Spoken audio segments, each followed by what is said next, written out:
Hello friends, I Tanish Gupta. Welcome back to my channel SYT Gupta. Means sincerely yours Tanish Gupta. तो friends, जैसा कि आप सभी जानते हो, दुनिया में सभी लोग अपने आप में ही बिजी रहने लगे हैं। फोन्स में, मोबाइल फोन्स में बिजी रहते हैं। एक दूसरे के लिए नफरत का भाव है। अब आप बच्चों का ही एग्जाम्पल ले लीजिए। 1st to 5th क्लास के बच्चों के स्कूल अभी नहीं खुले हैं, तो उनकी 8 से 11 बजे तक 3 घंटे तक लगातार ऑनलाइन स्टडीज चलती हैं। तो वह 3 घंटे तक लगातार फ़ोन में लगे रहते हैं और उसके बाद उन्हें अलग से भी अपने गेम्स खेलने के लिए फ़ोन चाहिए। तो वह सारे बच्चे भी अपने आप में ही बिजी रहते हैं। तो इसी एग्जाम्पल के तौर पर आज मैं फिर से आप सभी को एक और छोटी सी मोटिवेशनल स्टोरी सुनाऊंगा, जिसका टॉपिक है 4 कैंडल्स यानी 4 मोमबत्तियां। दोस्तों, एक बार 4 मोमबत्तियां थी।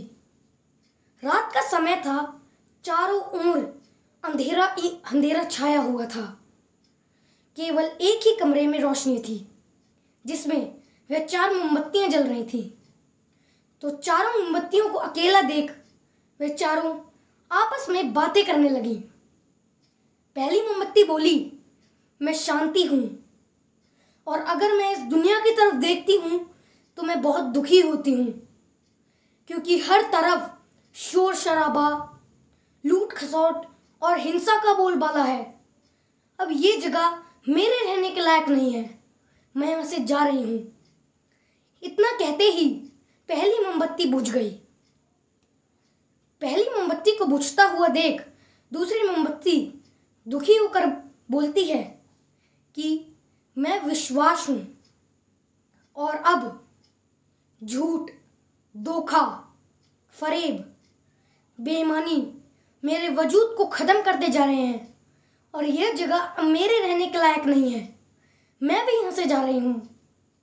तो दूसरी मोमबत्ती भी बुझ गई। दूसरी मोमबत्ती को बुझता हुआ देखकर तीसरी मोमबत्ती भी दुखी होकर कहती है, मैं प्रेम हूं, मैं हर किसी के लिए हर समय जल सकती हूं, लेकिन अब किसी को भी मेरी जरूरत नहीं है। स्वार्थ और नफरत का भाव मेरी जगह लेता जा रहा है, और यहाँ तक कि रिश्तेदारों के मन में भी एक दूसरे के लिए नफरत का भाव है। अब मैं इस दुनिया में नहीं रह सकती, मैं भी यहाँ से जा रही हूँ। तो तीसरी मोमबत्ती भी बुझ जाती है। तीसरी मोमबत्ती के बुझते ही एक बच्चा उस कमरे में आया, तो तीनों मोमबत्तियों को बुझा देख वह दुखी हो गया। उसकी आंखों से आंसू आने लगे। वह बोला, तुम इतनी जल्दी क्यों बुझ गई? तुम्हें तो एंड तक जलना था। तुमने मेरा इतनी जल्दी साथ छोड़ दिया, अब मैं क्या करूं? तो बच्चे को रोता हुआ देख चौथी मोमबत्ती, जो कि अभी भी जली हुई थी, वह बोली, मैं आशा हूं, और जब तक मैं जली हुई हूं तुम मेरी लौ से शांति, विश्वास और प्रेम की मोमबत्तियों को फिर से जला लो। तो बच्चे ने आशा की लौ से शांति, विश्वास और प्रेम की मोमबत्तियों को फिर से प्रकाशित कर लिया।